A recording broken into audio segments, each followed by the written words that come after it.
If I ruled the world. Okay, episode 12 of If I Ruled the World podcast welcomes Dave Case to the program. Hello, fellas. Hello. What's going on? Not much. What's going on with you? It's really about what's going on with you more than it is about what's going on with us. What is going on with me? Well, You tell me what's going on with me. well, I want to tell you what's going on with you, and I'll tell you why. Because Dave Case has no social media, right? So when I talk to him, like I talked to you on the phone the other day, I have to be like, so Dave, on Facebook, there's all these posts about you playing a new tour with Prong. It's Helmet and Prong. And, tell me about that. He's like, yeah, I heard people posting a lot about that. I'm like, I think it's going to be a good tour. And I feel compelled to tell you what goes on in the social media world. So let's start there. Well, thank you. You're home now, and I'm you're going to home. be going on tour with Helmet and Prong soon. Yes, I am. Yeah, we have about a month, pretty much the whole month of May. We're going to be out on the road with our boys Prong. I'm really excited about it. Shout out to Tommy Victor. It's been a long time coming, man. I feel like anyway. So how long is the tour? Where are you going? What are the details? Well, we start with Prong at the very beginning of May. Mm-hmm. About 21 shows. It's going to be throughout the continental northern United States. Right. And right now, I know you're in a couple of bands. We're going to get to all of them. But the main thing that you're doing is Helmet. That's mostly what you've been doing. And I kind of wanted to get the backstory of that, how you got into Helmet.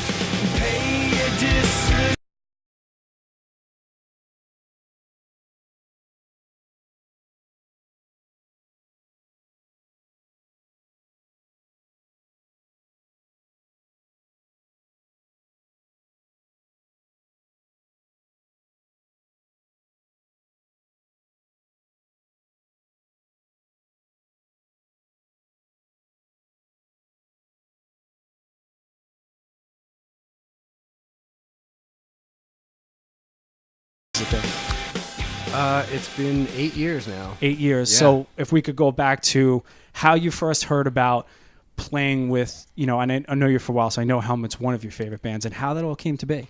Well, actually, it came to be by a mutual acquaintance of ours that you also know, Renee. All right. Okay. Yes. Renee is he's a singer in a band, and also he has a job where he manages producers. Right. So he has this industry job where he knows what's going on all the time, and everyone's looking for bands and whatnot. So from time to time, he'd keep me in mind, and he'll let me know when bands were looking for a bass player. Right. And it came up that Helmet was looking for a bassist, and I said, please keep me in mind. So he did, and he put us in touch. I went and auditioned, and it went really well. And Renee, feel free to call me anytime you need someone. That sounds like a great person to know. Renee's one of those connectors. Jesus. He takes, people and helps them out. I love He's a that. brother. Yeah. And just speaking on Dave real quick, I always tell the story of when we were, I don't know where we were going, but I picked you up from your place. I think you were out in Belport at that time. yeah, We were going to some show, and we were listening to Pinkerton by Weezer, and we were singing along, but Dave takes the harmony, and he fucking did it so fucking effortlessly. So when they needed a bass It's annoying, player, right?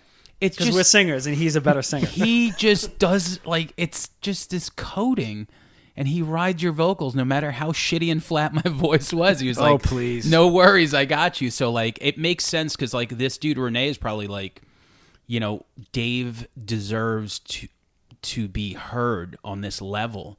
So, when someone could yank you out of, like, a local scene and put you somewhere, I think that's why, he's just like, holy shit. He's like, all right, definitely. Dave's a great bass player, and if need be, he could do amazing harmonies, and then he puts you in these situations, and you fucking deliver. So, Well, thanks for pointing that out, Sam. I appreciate that, because being a bass player, which I am first and foremost, is it's a supporting role. So you're always thinking about what you can do to make a band better, what you can make a song, what you could do to make a song sound better.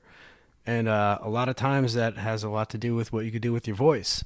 So if you can support a song with your bass playing and your voice, you might get more calls, he finds out that Helmet is looking. What happens next? Well, I get a text from Paige. Says, "Hey, I'm a friend of Renee's. Says you might be interested in playing with us. Let me know what we can work out." So he has some friends on the East Coast in Connecticut who were able to fill in as like a drummer and a guitar player, and we went and played through 6 or 7 songs maybe. It went well. He said, "Well, you sound good with us. Let's see if we can get you out to the West Coast and you can sit in with the rest of the band and see if it goes really well." And so I went out there for a couple, I don't know, maybe a week or so.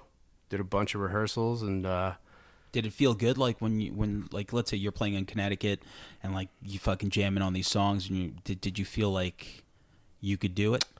I did, actually. Yeah, because when I got this opportunity for the first time in my life, I was like, I've never been competitive. Let me just put it that way. Right. Never been a guy who like go out there and blah, blah, blah.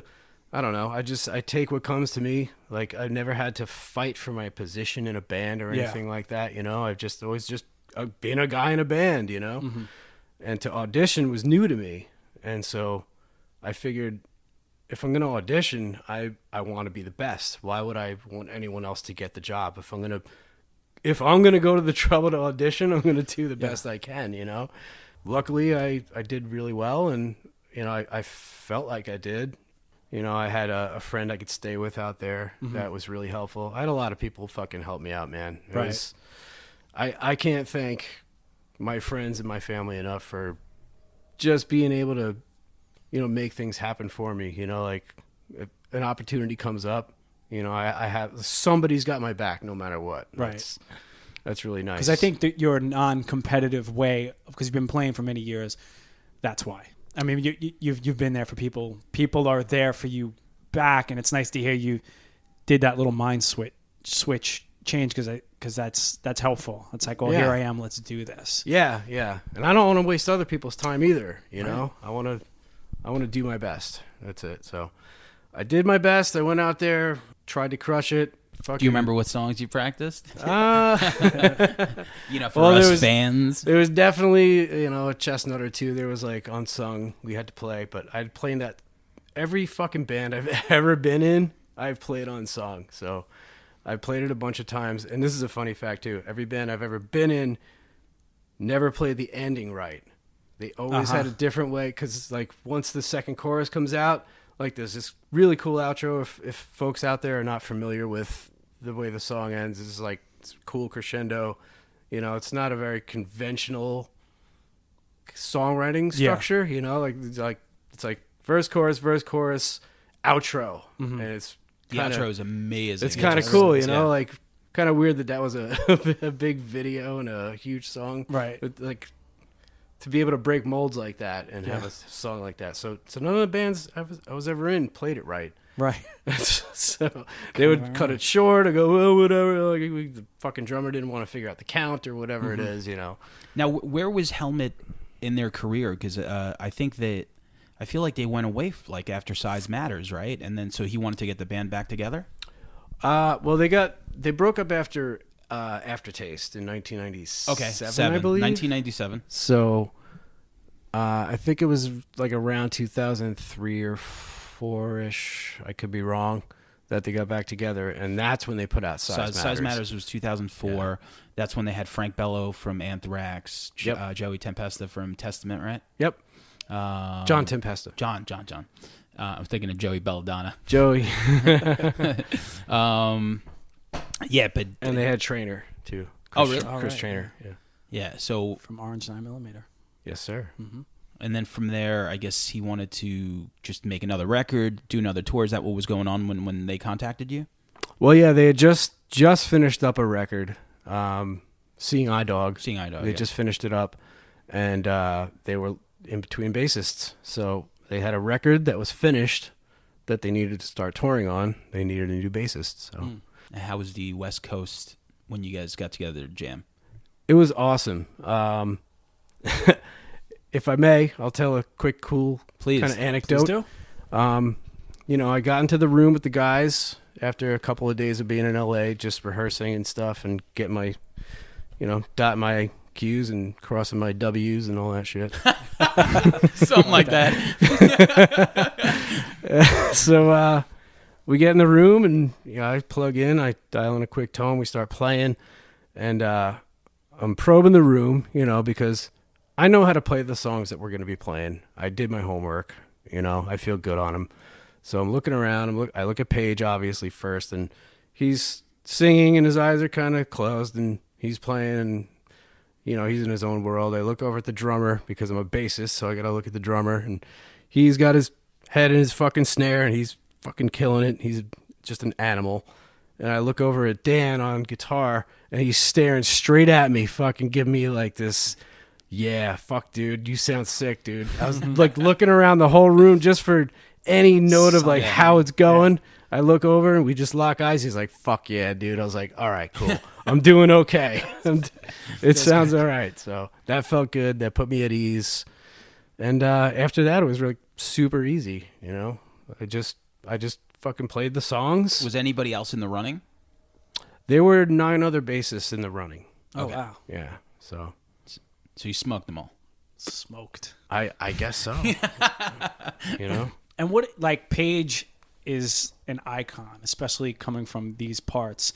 And now you're working with him. Like, what is that like to get in front of someone like Paige, and Paige specifically, but to then start to have to, play the songs you grew up on, and then eventually write and play new songs and all of that with Paige? What's that like? Well, that's a whole lot. Yeah. Just playing with him is amazing. Mm-hmm. I mean, he's probably the most technically proficient musician I've ever been able to fucking play with. It's unbelievable what he's capable of. Yeah. I mean, it's funny that that he plays this kind. I mean, he plays tons of different kinds of music, but like the helmet stuff, it just strikes such a chord with people. To be part of it with him is incredible. Like, he created this amazing band, and just to do it justice, I don't know. I try to do it justice anyway, and it seems to come across that way. Then as time moves on, the songs, you smoke 9 bass players, and now you're comfortable with the songs. What's the relationship then? Well, first of all, how'd you get the news that you were in? Were you in New York?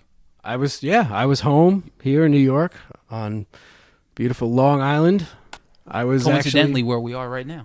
I was actually at work. I was working part-time, working a side job, helping my brother out in the kitchen. So I was washing dishes, and I got a phone call, and I missed it because I was busy washing dishes. It's like a behind the music scenario. You're a hard man to reach sometimes. Yeah, I got a call from LA. I gotta take it. I don't know who this is, and I went up and I checked the message, and sure as shit, it was Paige saying that I got the gig, and he didn't even build it up to call me back. It's very important. He just told you. He just said, we just auditioned the last guy, and it's unanimous. We all want you, so please give me a call back, and we'll work out further arrangements. In all those years of just being in bands, playing locally, doing all these things, because you've been in great fucking bands, and thanks, man. You've been like super talented. Did you feel like, it's not like some like golden ticket, but it's still nice. It's like, okay, now you're going to go play certain places that you've never been to. Did you feel like, wow, after all this time, this is kind of cool that I get to jump into something? I absolutely did. Yeah. Yeah. I knew that I was going to be playing shows on a caliber that I never had before. Yeah. And I was really excited about that. Who's the first person you told? My mother. Nice. Yeah. I went out. Actually, no, I'm sorry. The first person I called was my mother. Sorry, Mom. First person I told was the guy in the kitchen, because I came back down. I was like, dude, I fucking got the gig. Can you believe it? And we had a big hug, and then I went outside and called my mom. Yeah. Do you work in the little detail, like, Paige Hamilton texted me to, do you work that in, like, to different conversations? No, actually, it's funny. As years go on, like, that's probably the longest it's ever taken me to tell the story of how I got into Helmet since I joined Helmet, because as the years go on, the story gets smaller and smaller, and like the brevity just comes in and like, I tried out and got the job. That's it. Because it's been like 8 years now, and I think like everything that's happened after, I'm sure, is bigger than the actual, beginning. Yeah, it has. As far as, places I've been, things I've seen, things that we've been through together, when you tour together as a band, you go through a lot. I mean, you guys know. You guys travel with musicians. You know what the fuck it's like. Yeah. You definitely know what it's like. Sometimes it's fun, sometimes it's not. Right. But it's an interesting dynamic to Absolutely. get into a band that you grew up on and be in a touring situation with a guy like Paige. That's not the same as the local stuff that we're all familiar with. No. I guess it's not. Every experience is just a learning experience, so anything you've learned from touring in a van, you take with you and you tour on a bus, and it's almost like the same kind of thing. It's a matter of a code of ethics and consideration for one another, and it's a brotherhood, when you're in a band, whether you're in a studio or on the road or whatever you're doing, you just look out for one another. Right. Unfortunately, not everyone thinks like that. It makes me want to hug you right now. I wish they did, because that's what being in a band should be all about. Consideration. And that's why people want to help people like you, because that's how you think. So, like you said, a total blue collar guy, blue collar musician gets this opportunity. So, like, what was the first step? The itinerary? Like, was there a tour planned? Like, well, yeah, there were a couple of steps. Then they wanted to get me out for more rehearsals because, there were 80 more songs to learn. So, did you have to learn the discography? Most of it, yeah. So here's the deal with Helmet. You don't just play the same, 10, 12 or whatever songs in a row every night. It's a different set every night. Really? It's whatever Paige feels like playing. He's meticulous. Like, he keeps notebooks. So, like, say, for example, we're in Idaho somewhere. He'll go back and look in his notebook for the last time we played this town and see what our set list was. And he'll go, okay, we played that. Yeah, I remember that went well, but that didn't. Okay. That's great. So, and then he'll just craft a whole new set list based off of it, and like, and what do I feel like playing tonight? I want to do this, and blah, blah, blah, blah, blah. And so every day, it's a different set list. So we have to know all these songs all the time. Wow. Yeah. And he makes a set list the day of the show, or he doesn't make a set list? Usually day of. Day of? Yeah. Mm-hmm. I mean, that makes it really good to be a Helmet fan, because you're not going to get the same thing. Yeah. And usually people that like Helmet are a little bit more musical. They like that. They don't want to just walk in and see. Sure. the hits. It's kind of a sort of a personal experience when you come see the band, because people come up to us all the time that have seen the band since, the fucking 80s. I'm talking like, I remember fucking seeing Helmet in 1990, blah, like, and they say that this is the best sounding lineup. This is that we still sound amazing. We're doing the music justice and all that. And it feels really fucking good. It's incredible to just still be able to have these pockets all over the country and the world that you can go to, and people just can't wait for you to get there. It's really, really cool. It feels really good. Really good, and it's a big responsibility too. Like, I'm sure you would feel that it's like, okay, here's a catalog, especially the older stuff. It's like, all right, like, but people seem to love it, and you do it justice. And I've seen it. And I think it's fantastic. Do you remember the first show that you played? It was a festival. I think it was called U-Fest, and it was out west somewhere. I remember going out and doing a couple of rehearsals for that. And we took a van out to the desert. It was in Desert Fest? Yeah, it was some kind of festival out in the middle of nowhere. It was a few hours away. And it was a shit ton of fun. It was, I don't know, maybe 10,000 people watching. Amazing. Do you remember the first song you guys fucking played when you jumped on stage with them? Not off the top of my head. Really? You don't remember the first song? I do not. Holy shit. No. Okay. No, I don't. I feel like I saw that video. Yeah. And so, sorry, are you more or less? Is there like a cycle with this that you can depend on, or it is like on call? Like, we're gonna get a tour, we're gonna do this now. It's not It's not really a cycle. No, it's not like clockwork. Right. Some years are slower than others. Some years are crazier than others. You might have more one-offs and festivals and stuff like that to do, or there might be a cool tour package because another band is going out that you're going to pair up well with and do that for a couple of months, or it's an anniversary of an album, which is a really cool thing. The anniversary tours were some of the best tours we ever did. You did Meantime and Betty, right? Yeah, those were incredible, phenomenal. Yeah, Betty went on for like 2 years. I'm not even kidding. Like, I didn't even know that. They just kept booking Betty shows. Yeah, it's like it did so well that like people couldn't get enough of it, and they're like, dude, we're gonna do some more Betty shows. Like, And then it kind of passes that all right. anniversary mark into the next year. It's like someone who's like spends all week celebrating their birthday. Yeah. Don't know who that could be. Yeah. Listen, I didn't celebrate for the first 39, so the Betty Sam had a birthday month. He just for the record. Oh yeah. Oh yeah, I did. Well, that's because he's 4-0 now. Congratulations. Yeah. The Betty stuff seems a little bit more technical to play. Would you agree with that? Technical. Yeah, there are some. I wouldn't say technical. I'd call it quirky. Yeah, There are some quirkier because it wasn't like a moments straightforward on that record. Like the way I always felt about Meantime, like that's what I learned. That's the first thing I heard from Helmet growing up was that, and it sounded like one huge beautiful riff. Yes, Like the whole record is just like one giant guitar riff, and it sounds amazing. Betty is a huge, amazing riff with all these gorgeous undertones and like these little departures in time signature and stuff like that are totally experimental that I really get. It's an expansion of the band. It's like, it's not, to me, in my humble opinion, it's a progressive expansion of a band and not like, oh, well, let's fuck around and see what I can get away with. Like, it's like, what can I do to better serve the songs? Yeah. Yeah, no, they definitely let loose on that record. There was a lot of great guitar playing, but it's true, like you said, Meantime, even Strap It On before, it was just like this giant riff. And I think Strap It On was Meantime just not as well produced. Like some of the songs are more raw. Well, it depends on what kind of production value that you like. Yeah, of course. Yeah, you're right. Yeah, definitely. Because I could listen to the Misfits Walk Among Us and be like, sounds amazing. Yeah.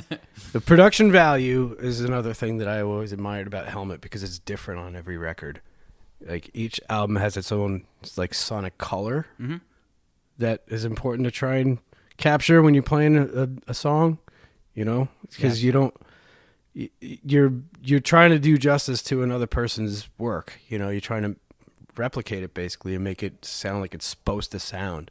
It's sort of paint by numbers, but those numbers are perfect for what you're doing. It's a color. It's what did somebody say? It's pocket playing, but if you love the pocket you're playing in, then it's a wonderful place to be. And I agree. That sort of sums it up. Right. Yeah, it definitely sums it up. So, do you have a favorite sonically out of those? Would it be Betty? Sonically, I think because I'm a bass snob, I would have to say Betty because Betty has my favorite bass tone. It's just so fucking nasty. I don't know. It's nasty on Meantime, but there's something about it. It's like nasty refined on Betty. I don't know. Okay. I think that might be my favorite. I'll take that answer. Okay. It's a very personal question. So. I know. Well, that's what we do. We get now personal. my bandmates are going to listen to me. They're going to be judging me. Nah, they're not listening. Nah, they're not They're not listening. listening. So since they're not listening, give us some dirt. Oh, some dirt? Well, no dirt. Sorry. I will never incriminate anybody. I know. That's why you're a good band member. Yeah. Because I always appreciated your approach to being in a band, and you mentioned it just before about supporting this person's vision. Paige hired you, and you want to do justice to what is there, what came before you, and not put your personal stamp all over it. And that's kind of a musician ego thing that people struggle with. And Well, you got to check that shit at the door, man. You know, I mean, for those of you out there listening, you might not know, but George and I spent several years in a band together, and so we have some experience of, you know, creating some amazing music together. What he's saying is the gospel. You know, I'm always trying to serve the song. Is what I'm trying to say. Is all. It's the gospel, but there's a lot of non-believers out there. You know? So, that's a thing too. Is like knowing your position in the band. It's not always easy to figure out, you know, and you always came from that place. What's best for the band? What's best for the song? How do I support the vocal? And that's a probably a learned experience that not everyone always heeds. Also, being in a position like that, obviously, you know, it's fun to be in Helmet and all that other shit, but you're a super creative guy and you're a songwriter. So it lets you do other things, I would imagine. You know, you're doing Afterbirth, which is a fucking death metal band. Yeah, definitely. There's that too, yeah. What was the newest one with the dudes? Yeah, I'm also playing in a band called Killer Hill with Dan from Helmet. Okay. He's the rhythm guitarist. And I saw his brother, right? His brother. Yeah, plays... his brother Pete plays drums, and it's a 3-piece band. How would you describe that sound? Because I heard the one song you guys put up on Bandcamp. Well, I paint in broad strokes when I describe music because I'd rather people go and hear for themselves.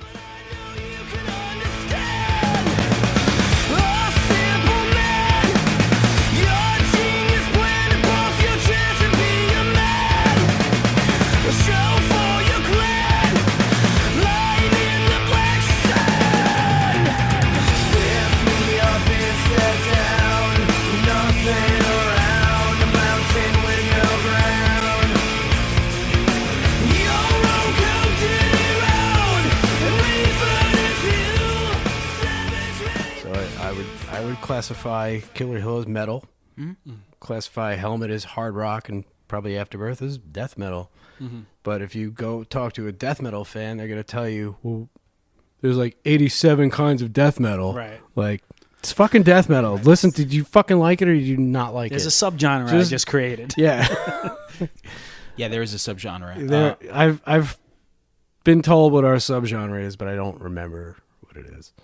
So, well, yeah, because if you listen to Afterbirth, like, it's legit. Like, what little, like, I know something about death metal, but not as much as like someone who's really into it, like a Will, like your singer. Will is like the mayor. Will is the mayor. He really, really is. He knows everybody. Everybody loves him. We show up at a show and everyone's, what's up, Will? What's up, dude? You know, like fucking, it's cool, man. It's like being VIP at the Rotary Club or something. Yeah, Will does Afterbirth. He's in a band called Artificial Brain. Yep. Buckshot Facelift. That's right. You know, like you said, he's just, when it comes to extreme vocals, that guy kills it. And on top of that, he does hip hop. Yes, he does. And I remember under MC Bio, and I remember, I think our mutual friend Keith Moore recorded some of the stuff, and I was like, let me check this out. And I was blown away that it's fucking really good. It's really good hip hop. Like, he knows his shit, man. He knows how to be a lyricist. Yeah. He really does. And you wouldn't think, if you're a lay person and you don't listen to death metal, then you would think that being a lyricist would be like the Achilles heel or the weak link of the band, but it doesn't need to be that way. Like, the rhythms that he has to come up with to complement the music are really intricate and really difficult. And Cody's a madman. To be, to the shit he writes is ridiculous. And to have to write vocals to complement such extreme music is not an easy feat. I don't wish that on my own worst It's a skill. enemy. It's not a natural thing to find. No. To go. Well, because we're all melody makers, like the three of us. Yeah. So, you know, you can give me those riffs that Cody wrote, and I wouldn't even know what to do with them. Well, there's tons of melody in what Cody writes. There really is. I mean, we have straight up Maiden parts, you know, where we're harmonizing one another and just creating something that you can latch onto for a moment before it gets fucking crazy again, you know? How did you jump into that band? Because I know like it was in the middle of Helmet. I did not jump into Afterbirth. You were born into that. I was born into Afterbirth. This is true, yes. Aside from, as I was growing up listening to Helmet, I was also playing in bands and trying to, earn my spurs. And Afterbirth was actually the first serious band I was ever in. So I'm probably 17 or so, and I joined up with this band that my best friend Cody started with a couple of older fellas from another school district because I was still in high school, when we were doing this. It's like, I don't know, who are these guys? Oh, Cody's playing these fucking shows, and it's crazy. And so he called me up. He's like, yeah, our bass player sucks. He's not working out, whatever. He's like, you want to come play with us? And so I did.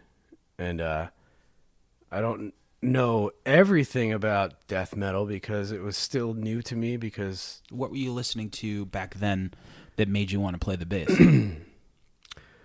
Well, shit, man. It started out with, I don't know, bands like... It's hard. My earliest influence was probably Steve Harris from Iron Maiden. Nice. Another Maiden reference. Yeah. Every I'm podcast. yeah, I know. I'm in heaven. As I got older, the other bass players that stood out for me as influences were Billy Gould from Faith No More, Cliff Burton, obviously, he's a godsend. Just absolute, like, this is how you play metal bass. Listen to For Whom the Bells Toll. Like just that fucking soloing in the beginning. When I was a kid, the stuff he did in the song Orion, I didn't even realize was bass. I didn't know what it was. I just was like, this song is really cool. And then, like, as I learned my lineage, Then you watch Cliff and Mall, and you're like, oh my what the God, fuck? this is he's playing that. That's a bass that's doing that. Holy shit. Yeah, and Les Claypool was another huge one, kind of caught me at a good time in my life when I was 14 and, like, only playing metal stuff. I'm like, oh, well, there's only so much I could do here. I'm just following guitar parts. And then I hear a guy like Les Claypool fucking tapping and slapping and doing all this crazy shit. And I'm like, wow, so that's what you could do with a bass. That looks like fun. It sounds like fun. It's got fun written all over it. So I'm all about that. So that sent me off in a whole different direction. And because of listening to that, I learned about other bass players that were also off the wall, like Stanley Clark. Stanley Clark blew my fucking mind when I was 16. Crazy, crazy. Listen to School Days. That's all I gotta say, kids. Go listen. School Days? Stanley Clark, School Days. Okay. Unbelievable bass playing. Unbelievable. Jaco Pastorius, obviously. Just watched his documentary. I think it's I on don't know Netflix, if right? you guys have... Yeah, I know. Yeah, it I is. definitely. What's the name of it? Mike Trujillo from the Suicidal and Metallica. He made that documentary. Yes, he did. Yeah. Yes. It's fantastic. It's worth a watch. And he got Put it on my murdered, queue. right? He got murdered by the mob. I something, don't right? think it was the mob. No. Oh, okay. It was For the podcast, so let's. in my We opinion. need to I think- hashtag mafia. Yeah. I think it was an accidental murder, but either way, it was unjustifiable. So it was a very, very sad story, and it's always the deal with great bass players. So many bass players go unnoticed, and James Jamerson is the prime example of that. He's kind of the guy who basically taught the whole world how to play a bass. Where was he? Was he in a band? He was part of the Funk Brothers, which is like they played every song you ever heard in your parents' car when you were a kid. If you could think of it, any Yacht Rock? certain Was he no, part a of little the Wrecking before Crew? that, like the Motown hits and like things from the 60s and 70s. And So he could have been part of the Wrecking Crew. Do you know that? yeah, I'm familiar. Yeah, it's similar. Yeah. Okay. But he basically taught the world how to play, and they didn't know it until he was long gone. Like, oh, this is what you do. This is the kind of format you follow Yeah. when you're gonna craft a bass line for a song, because that's you gotta admit it's kind of a dying art, you know. But you usually just like playing along to whatever the guitar player is playing and stuff like that. You're not really crafting; you're just really kind of playing along, you know. What is the greatest bass line of all time besides the Jackson 5? Because that shit is untouchable. We got to retire that. The greatest bass? It's impossible. It's impossible to answer that question. Just give me one. What's a great? Great bass line? Oh man. Oh shit. I'm just gonna have to. I can't get Ice Ice Baby out of my head, and now I've just infected you guys. Well, his has an extra ding, so it's different. Under pressure, technically. What? There's a bass line that eludes me that I find it's sort of my bucket list challenge of a song to learn how to play. Mm-hmm. So for me, personally, the bass line will be "Kid Charlemagne" by Steely Dan. Okay. It's just a fucking monstrous tune with a bass line that's endlessly interesting, even though there's vocals going on and everything else going on. The bass line never stops being interesting. Yeah. And even though it's interesting, it's not taking away from anything. It's not getting in the way of the vocals. It's not getting in the way of any of the other accompaniment. Mm-hmm. And as a bass player, does your ear automatically go to the bass line? yes. Yeah. Yes, always. For me, I always got I guess I just listen to melody. If the melody gets me, but I'm gonna say "Fascination Street" by The Cure. That's definitely like a top 3 bass line. So. Yeah, well, it's a loop, though. It's Basically. kind of keeps happening. Well, if you're gonna be a snob about it, I'll take it back. It's a beautiful, beautiful bass line. I agree with you. It 100%. is a fucking loop, but it's a loop. And it's another great example of a bass line that fucking serves its purpose. Yeah. It's doing exactly what it needs to do. You know, it's just doing its job. That's what bass is supposed to do. And if you could find a pocket of music where you can make your bass line supportive and interesting at the same time, like that's my ultimate musical goal, is to be able to be a musician who can support the music and still be creative and expressive at the same time without taking away from the song or the music. That's pretty perfect explanation. You know, that's like, you know, we said before, it's good to hear. It doesn't always happen. And I think, you know, bass players, the position of a bass player, there's debate. I've been in a lot of bands where they want to be, you know, maybe in a different space than what you're talking about. But you school them. You also know from I'm going to play this on a loop to the next bass player I have. Well, you know from playing with me, George, that I can be guilty of overplaying. I was in my youth, and in my youth is when we were playing together. You know, so I would always want to play as creative as possible, but like that can take a backseat to supporting a song. Right, but I don't think you're worth your salt until you go through that phase. Exactly. You have to do all that stuff. You gotta kind of peacock and flare up. You gotta and then fucking you gotta play through back. all the bullshit. It's kind of like going through puberty or like musical puberty or something like that. Yeah. You know? But I feel like you're always going through musical puberty because you're always learning from your fuck ups and you're always finding yourself in situations. You know, as long as your musical career is advancing, you'll find yourself in situations where, like, you might not be prepared for it, and you have to be, and you don't have a choice. And that's a lot of the way it feels when you're a young person trying to just get through life. It's the same thing with music. You're just always trying to get through your musical growth, you know, as best you can, and just learn as much as you can as you go. I know that might be a tangent, but that's where my brain went. No, that wasn't a tangent. Yeah, that was the epitome of definition. Okay, cool. You dropping jewels. That's all. Jewels, gems, and knowledge. We have a very young fan base, so I hope these kids are listening and Yeah. taking something up from this. Yeah, I don't know what the demographic is. I don't know who the fuck I'm talking to out there, man. I have no idea. Yeah, neither do we. Maybe George does because he's really good at numbers. I look on the analytics. Oh, yeah? I know who we talking to? Am I going to inspire a bass player to change his whole life? The strange thing is the bass player demographic is so high that I think the streams for the Steely Dan song you mentioned is going to go through the roof. Sure. They're all going to be trying to figure it out. Yeah. Yeah, because my dad listens to that shit. It's fucking stupid. Demographics are people just like you and me. Yeah. Dave Case. We're all a demographic. All of us. To go back to Afterbirth, so basically, do you think joining that band just made you a better player, or do you think you joined that band because you were a better player?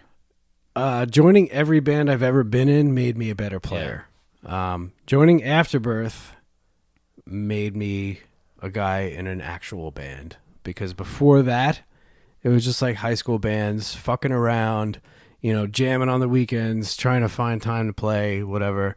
No shows. I never really played a show before that, except for at my high school for like Battle of the Bands when I was 16. Right. That was the first show I ever played. But outside of that, the first time I ever played a gig was with Afterbirth when I was 17 years old at Barnaby's in Center Reach. Good old Barnaby's too. You remember that place? No. No, I didn't think you Just did. felt like saying good old Barnaby's. But yeah, I was 17 when we started doing that, and I did that for almost a year of my life when I was finishing up high school, and then the band broke up, because bands break up, especially when you're young and explosive and reactionary, and you'd think things are supposed to be different than they are, and they're not. So you move on, you play in other bands and all this stuff. Flash forward 18, 19 years, talking to Cody from Afterbirth. Also, I might want to add a quick backstory that Cody and I from Afterbirth have been friends for our whole lives, and so we keep in touch forever.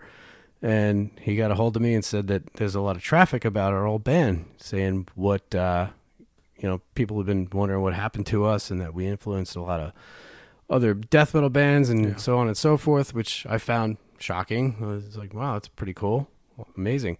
And then he got a hold of me and Had told you me, been on social media? yeah, But, well, what do I exactly? See, it's nice to be surprised in life. I'm so surprised when I hear this stuff. If I was like looking at my phone in the morning while I was brushing my teeth, whatever, like, oh, cool, yeah, whatever, I got to go to work. But all right, I cede yeah, that point to you, see, Dave. thank you. So I was very excited to hear this, and then he told me that somebody bought our old demo off of eBay. It was a 4-song cassette demo for $120. That's crazy. Yeah. I was like, holy shit. There are people out there who will buy a 4-song cassette demo for $120 just because of what's Did on you start it. like rummaging through your closet? Like, I know I got some of these fucking I things know in I there. have one somewhere, but I don't know where it is. But I was like, holy shit, that's crazy. Like, it wasn't... I tell you that because not to like blow smoke up our asses, but to tell you that I'm a guy who's not into like getting the band back together and doing reunions and stuff like that. I play in bands and I move forward as much as I possibly can. So this is like the first time I was like, wow, we should revisit this and see what's there, And it was kind of undone. It's arguably like it wasn't like, oh, we did all the. You still had to get a. You didn't have a singer for a while, right? Well, when we got back together with the full band, and we had the lead singer. Okay. And things didn't work out with him, for several reasons, mainly musical. Mm-hmm. It wasn't clicking, but the music clicked. Okay. So we decided to move forward as an instrumental band. We did 3-piece. Yeah, 3-piece. We did well. We just wrote a bunch and played sporadically. Very few shows, not a lot. We're old now, We play when we can. So we play a lot of shows and play a few shows, but write as often as possible. And then we realized when we played shows, it just seemed like it was missing after a while. We were happy with what we were writing, and we thought it was cool as instrumental music, because it is. It's everybody's gripe with death metal. Like, oh, the vocals fucking kill me. Like, I don't want to hear that. So we thought maybe for a second we might have a leg up. Like, we'll just be instrumental and people will dig it. Right. But when you play live, they sort of need a ringleader or something. It's like something cohesive. Yeah, something. Glue. Yes. So to me, in a sense, the death metal style, like the vocals become the glue as opposed to the bass. It kind of holds the whole band together. Because everyone else is doing such crazy shit. It's almost like the vocals is the glue. Right. Yeah, And so it kind of felt to me like we were missing some glue or something. Did you welcome that playing once again? Because it's such a exercise and crazy like finger movement, you know what I'm saying? And because I know obviously you have your job in Helmet, you know, you do your thing there, and then you have your other band. So I feel like for Afterbirth, it's something where you could actually just kind of go off a little bit. Yes. Yeah, really. You couldn't have said it better. But I'll try. I could have said it. I'll try and say it better. Yeah. I'll preface by saying that each band I'm in scratches a different itch. Okay. It's really the only reason I fucking play music is because it scratches an itch. Mm-hmm. Like I have them all over my body, and only certain. I want to get that checked out. Only certain things will scratch that itch. You know, Helmet scratches a certain itch for, you know, this being an amazing legacy band and playing this incredible music that, you know, has influenced all these other bands, and it's incredible, you know, but it's someone else's music. Mm-hmm. I'm playing the songs as they are, you know, and trying to do them justice. Mm-hmm. In Afterbirth, it's completely opposite, where I have carte blanche, and I'm almost not under pressure, but like I have a responsibility to come up with creative ways to support the music that Cody brings forth for the band. Right. You know, he's the main songwriter. He brings a loose kind of arrangement to the band, and we kind of work it out together. It changes as it goes constantly. It takes fucking like months for us to write a song. They're very complex songs. But it's a fun process because I have carte blanche, and we're working on, you know, holding each other. Again, it's about holding each other up, and in this sense, musically. Do you come from like somebody with a death metal background, or more of like a Faith No More background? Myself? Yeah. Honestly, I'm more of a Faith No More background, and the main reason of that is I'll cite my influence, Billy Gould, that we discussed earlier, is that no matter what genre of music Faith No More was ever trying to tackle, he would do whatever it took. He would play with his fingers. He would use a pick. He would experiment with different styles of music that he wasn't familiar with, just to make the song right. Commit to making the song right, because they were one of the most experimental bands that had some commercial success. You know, they were trying all kinds of shit. Like all the rock stuff was the band. Mm-hmm. You know, but everything else they tried to branch out and do was like entirely experimental, and it was acceptable. Yeah, he would, like, especially like Mike Patton, you know, as far as like being a driving force, like he was always somebody who wanted to just keep moving forward and try different things. I'll never forget, just like there was a clip of him listening to that band Wolf Mother, which was kind of like a I mean, that was incredible. That was that's a humbling lesson in, you know, how to be in a band. Just if that's how you feel, I feel like you should just keep it to yourself. My mother always said, if you don't have anything nice to say, don't say anything at all. And I fucking swear by that. Like, I've been at shows. I remember standing at a gig with somebody and watching the band, and the guy next to me was a drummer in one of the other bands we played with. I was like, God, these fucking guys suck, huh? And he just shrugged. I'm like, what? You don't think they suck? And he's like, oh, you know, it's not for me to say. I'm like, what do you mean? These guys suck. And they obviously did. I wasn't being pompous. The singer was terrible, and the timing was terrible, and they were not a good band. They shouldn't have been playing. And he said, sorry about that one. It was you, George, all along. I was like, we were doing the best that we could do, Dave. George's acoustic band. Yeah, man. I had an idea. I went for it. But, you know, I was like, don't they suck? And he's like, you know, I never say things like that out loud because you never know who you're talking to.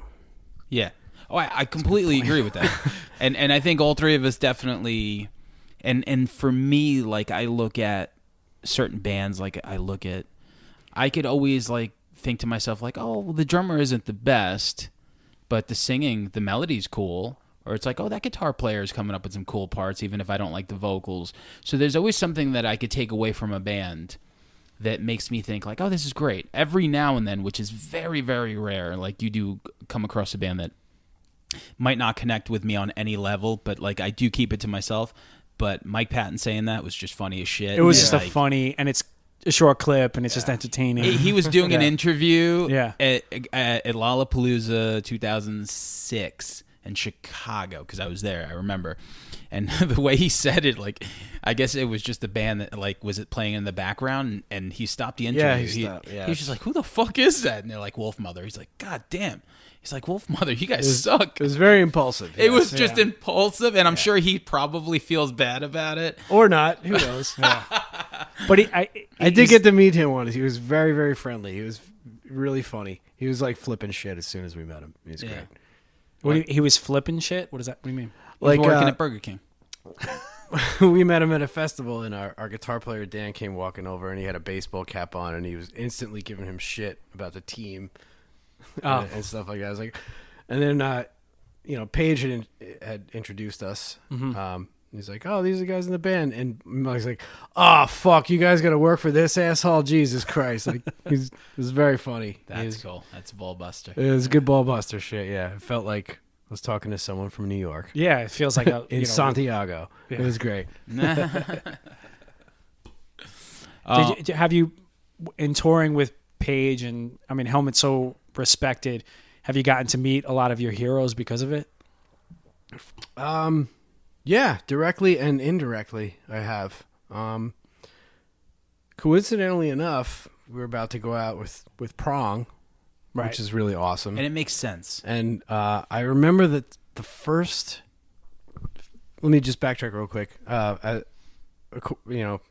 Aside from listening to Helmet when I grew up, I also listened to Prong as a kid. It's one of the fucking coolest bands I could remember listening to when I was 13, 14 years old. They just were on their own level, doing their own thing. That's what I loved about them. They always were doing their own thing, same as Helmet. They didn't give a fuck what anybody thought. But the first tour I did with Helmet across the states, I got to meet Tommy Victor in Texas. We were playing at this huge place. They had there was like a venue on top and a venue on bottom. We had separate shows going on, so he happened to be there. I was like, holy shit! That was the first time I was realizing like, wow, I'm gonna be like meeting people along the way like this. This is really cool, man. That's probably the thing. I doubt he remembers it, but I was like, holy shit, that's Paige talking to fucking Tommy Victor. And I went and said hello and shook his hand. I got to meet He lives. Patton. Doesn't he live in New York or Long Island? They're from New York. Yeah. But I don't know if he lives. I feel like No somebody idea. just took a picture with him at a Costco. I swear to God. Yeah. I don't know. Is it the So Center East Costco? So that was cool. But I've seen some interesting celebrities at airports because here's the thing: is Helmet's an LA band. I'm the only member of the band who lives in New York.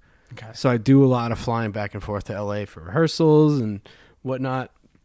So it's a very popular flight, JFK to LAX. So you end up seeing a lot of interesting people that you would never normally see.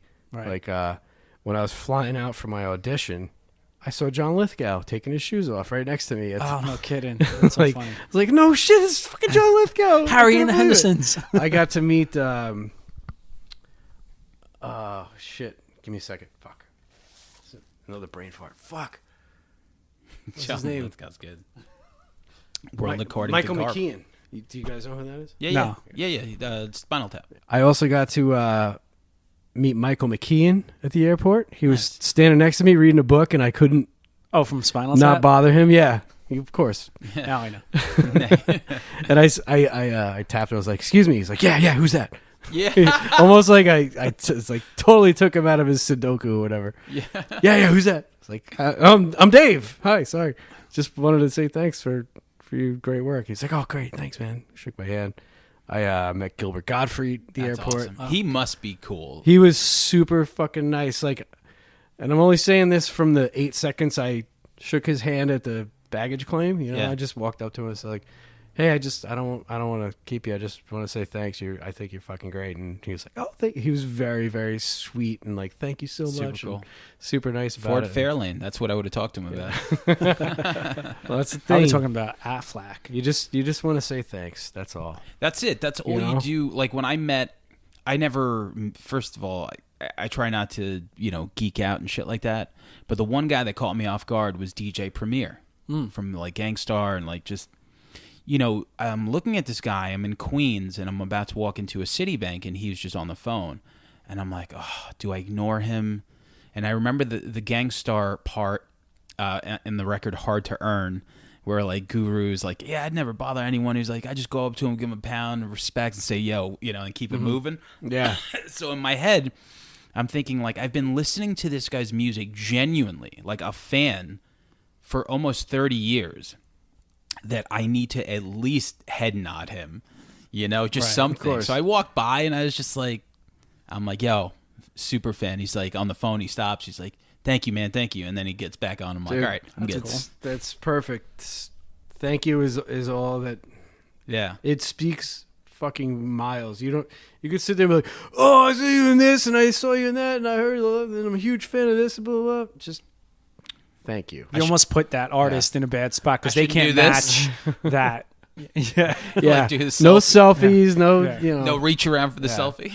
But how does what does an artist say? Like, so a thank you or a pound is probably perfect. It matches the energy. Like, cool. Yeah. Moving on. Yeah, definitely. And going back to Stanley Clarke, I'm sorry to keep backtracking, but this is very exciting for me because these are moments in my life that are very special, and that's what we're here about, right? All your special moments. Flying home from my first gig with Helmet, I'm at LAX, and I'm sitting there. And the guy who I quoted earlier as saying, like, it's okay to play in the pocket as long as you're loving the pocket you're playing, happened to be a musician sitting next to me at LAX that day. And I'm like, oh, I wonder who he plays with, this and that, blah, blah, blah, blah. And I'm sitting writing in my journal, oh, the first Helmet show was amazing, blah, blah, blah, dear diary, all that. And who walks over but Stanley fucking Clarke? And that's crazy. Sits down and they're like, hey, what's up, Stanley? Hey, what's up, guys? How you doing? I was sitting next to Stanley Clarke's band and I had no idea until he showed up and he sat down and I was beside myself. I couldn't, like, Jesus Christ. He's unmistakable. If you've ever seen him, he's very tall and very charismatic looking, friendly, and they all called him Stanley. So there's also that. But I couldn't believe it, so I had to say something. I waited for my moment. I didn't want to interrupt any of his conversation, and I was very polite, and I just said, I know you're Stanley Clarke. I just want to tell you that you're one of my fucking heroes, and I can't believe that I'm even talking to you right now, so thank you very much for all your work. And we ended up chatting for a little while because we're all waiting for the same flight back to New York. Right. And he was super nice and gracious, and it was the only time I think I ever asked for an autograph, so I got his autograph. I had to. Cool. And it was what you were writing in your journal, so you might. Yeah, I had right my fucking notebook out anyways. Yeah. I was like, I'm sorry. Can I? Can you like, go right under this entry? I wonder if celebrities on that level appreciate the autograph now more than they ever did because everybody wants to take a photograph. Autographs have sort of gone out of favor. I've heard a lot of celebrities say, like, the tough part now is you're not writing down. You're always going to be prepared to take a picture. Because it's going to go on social media. Yeah, but a picture is a picture is a picture is a picture, but someone's fucking handwriting is so personal, Like, you were, like, obviously in a picture you were standing with somebody, but, like... You want likes. Yeah, you, like... but it's more social proof, and that's really all that people want. I don't even care about social proof. I want to look in my notebook and see, like, that's why you're not on Facebook, right? And see that someone actually, like, used the pen and wrote their name in my book, who's my hero, and there it is right there. And I remember standing next to him because I will lose that phone or I'll lose that photo or whatever, but I won't lose that book. Yeah, I mean, everyone's different. I'm sure some people like, shit, I'll give you an autograph, and some people are always camera ready. Me, I can't take a picture because I hate the way I look, so I couldn't imagine being a celebrity. I hate the way I look too. You just got to get over that, dude. I fucking hate taking pictures, man. Yeah. It's not fun. No. It's never fun to take a picture. You just got to make a fucking metal face and put your horns up. Yeah. All right. Well, that's true. That's not bad advice for guys not on social media. Yeah. Make a metal face and put up the horns. I like it. Ricky Rackman couldn't have said it any better. Yeah. That's. But I just wanted to make sure we didn't get too far past. I did want to ask about Killer Hill, because we touched on it for like a Okay. second, but it's a new band for you. It's with some of the guys in Helmet. Yeah, it's with Dan from Helmet, who plays rhythm guitar, and he's been working on Killer Hill for years. When I first joined the band in 2010, 8 years ago, he had already had songs he'd written that he was working on, and he just sort of, not that he sat on it, but like it was never the right time, and then like finally he just got a fire under his ass. He started writing more shit, and as the years went on, obviously we all grew closer, as friends and as musicians. I can fairly say that all the guys in Helmet are my dear friends, Is it the same Which is really guys nice. that were there when you joined? Yes. Yeah, I'm the last member that So joined. that's Yeah. You're awesome. the So baby. 8 years together. Yeah, 8 years of all of us traveling around and playing. I mean, you haven't. Have any of us been? Well, I have. I've been with Dave, I guess, the longest. But 8 years in a band together is huge. Yeah, it is huge. It is. I mean, it's pretty monumental. I think our drummer Kyle has been in the band longer than any other member ever has, original or not.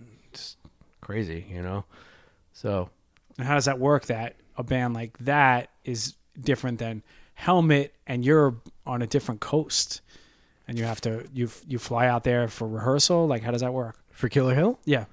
well, I mean, we just played our first show ever. We had never done anything until recently, so it was sort of speculative for a long time. Like, we always talked about doing it. It's like, yeah, we gotta get you out.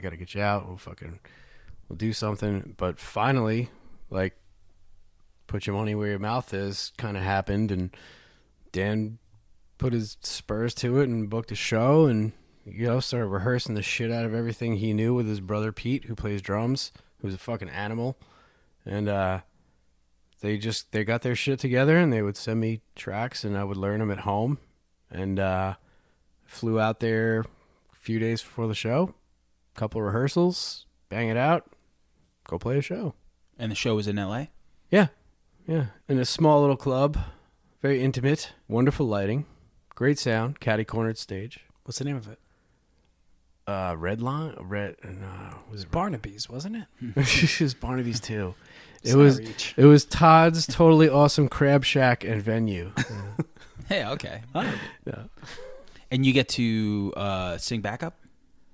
I will be eventually. Like, for this guy, like any. for this Let me just first say, show, anybody who has this. we guy just in a wanted to band- get through. Come on, don't. I'm just we just saying. wanted to get through the show first. Let me get to the vocal shit. Hey, later. Sam, I have a question for you. Yeah. Has Dave done backups on any of your projects? Yes, he has. He's done backups for mine, too. He's done harmonies. Or is Revenge of the Dragon, I think? He did, Revenge of the Dragon. And it's like, what Dave does is he walks in, no warm-ups, not drinking water. He's probably eating potato chips. And Speaking of which, beer. where's my? I'm all out. You want your chips? It's coming, but I want to explain how you just walk in, kill the harmony, and leave. And we're sitting there doing like, oh no, yeah, dude, it's a little pitchy, it's a little flat, it's a little whatever. Yeah. This guy walks in and kills it, walks out, no ego, humble as can be, and it's done. He walks in like the Santa Claus of harmonies. He just like rolls in with a sack. He's Oprah of harmonies. You got a harmony, Yeah. and you got a harmony.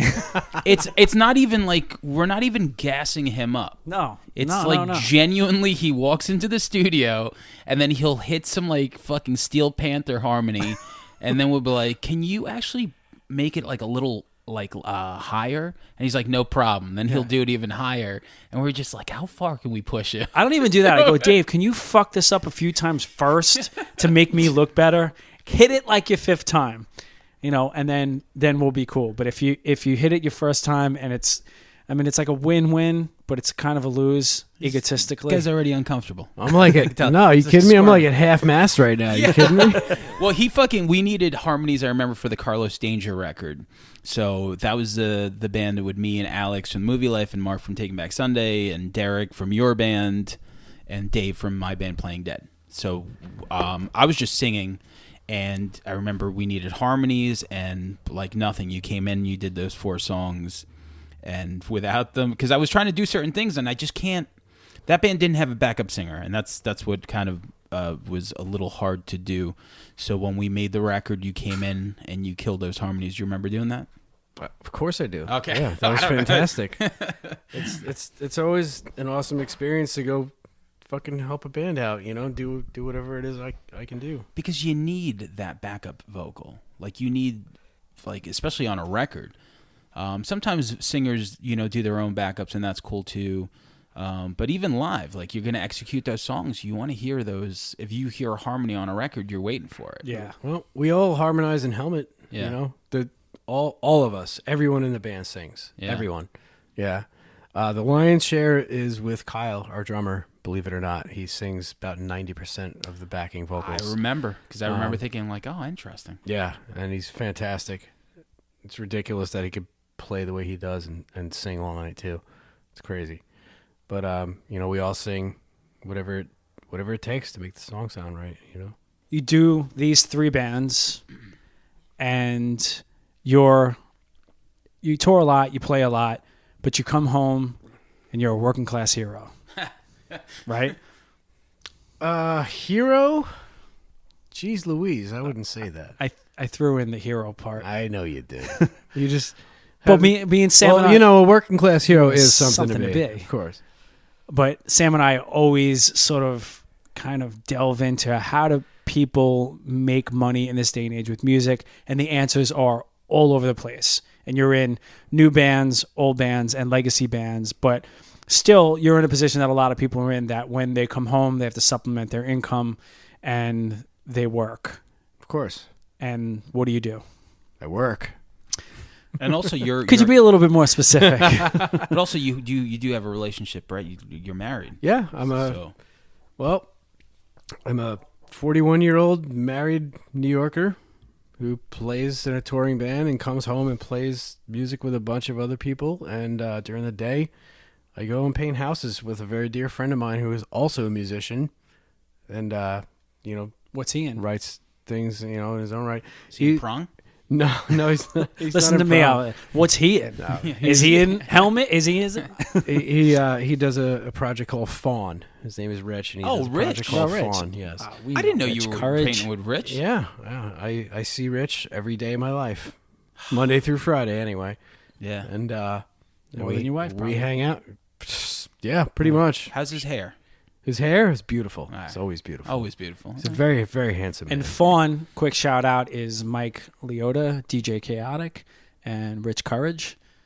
And now you even said you were going to do some stuff with Well, them. I do part-time work with them. Yeah, I Do some bass playing. I would Yeah, imagine. he shows me tracks at work, and he was like, "I really want you to do something on this and whatever." And that's actually what I'm in the middle of now. Before I showed up here today, I was working on a track that we're gonna try and record tomorrow if time works out for us. So I'm just kind of going through his tracks and trying to come up with some ideas that we can, some jumping board ideas that we could work off of together when we get together tomorrow. And the sound is super different, once again, from other things that you do. Well, it's beats. Yeah.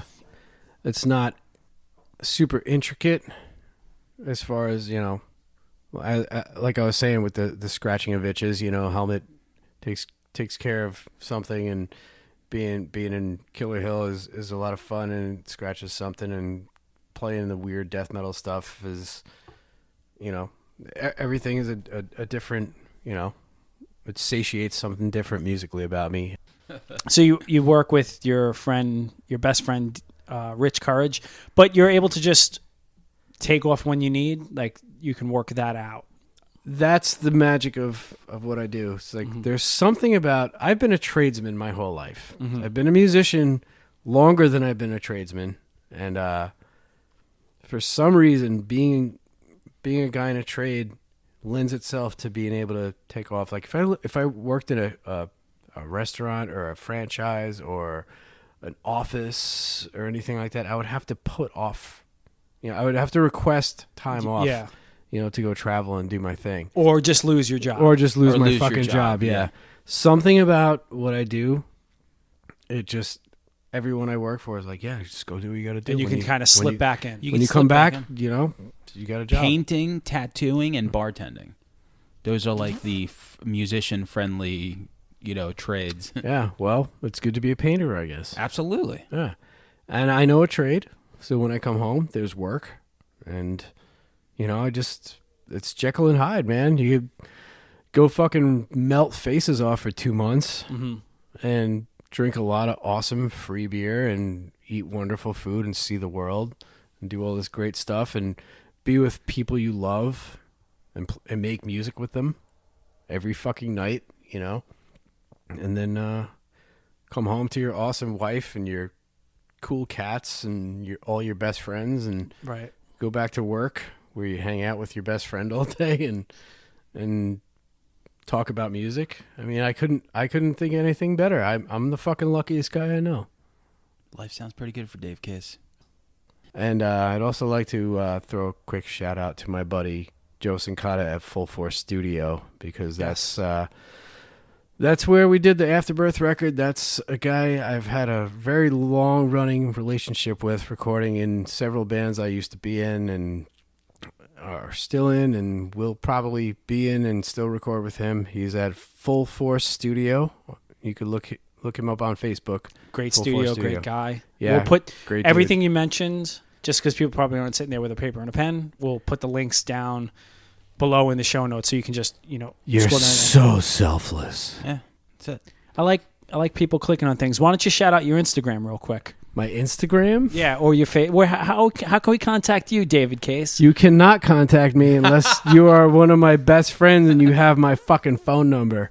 I do smoke signals when I want to contact Dave. See, what you guys don't know is I actually had the opportunity to talk to George Reynolds this morning on the phone. We did speak on the phone. We spoke on the phone. And I do what everybody does when the phone call comes through. He probably butt dialed me.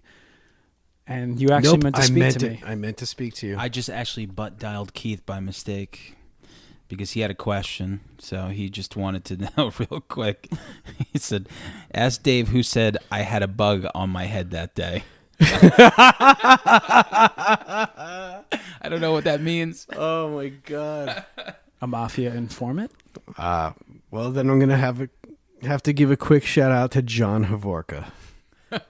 And for all of you out there who are wondering who the fuck Keith is, he's a good buddy of ours who I had my first tour experience with 20 years ago. Is it true he has kids in Germany? Last month, actually. I don't think he's capable of having kids. He's only capable of having atrocities. I'm only kidding. Keith, This is what happens when Keith, you I love talk you. about and you're not actually here, Oh, yeah, Keith yeah. Moore. So we love you, Keith Moore. But if you're not in the room, you get a little shit. Fuck off, Yeah. Keith. But thank you, Keith, for being my first tour mate ever in 1998 With Cleanser, right? with Cleanser. Yes. So, last question is, so Dave, you know that the name of the podcast is If I Ruled the World, so we always pose this question. You may have seen this coming. If you ruled the world, Dave Case, what would that look like? I would like to be the first And we're guest. out of time. I'd like to be the first guest of your wonderful podcast to humbly take the fifth, as anything I say might incriminate me. Ah, I love it. I love it. Very creative. Well, there you go. There you have it. And I'd also like to thank you guys for having me, man. This has been really awesome. It's been a This Is Your Life kind of afternoon for me, and I appreciate it. You guys are awesome, and keep doing what you're doing, man. Thank you. Well, thanks. Yeah, man. Thank you for doing it. So Thanks for giving us gems. I know it's not always easy to remember and open up, and you did. And you came over here. You're a busy guy between all your bands and your work, so we appreciate carving out a little bit of time for us. Thank you very much. Okay. Appreciate it. bye. Bye.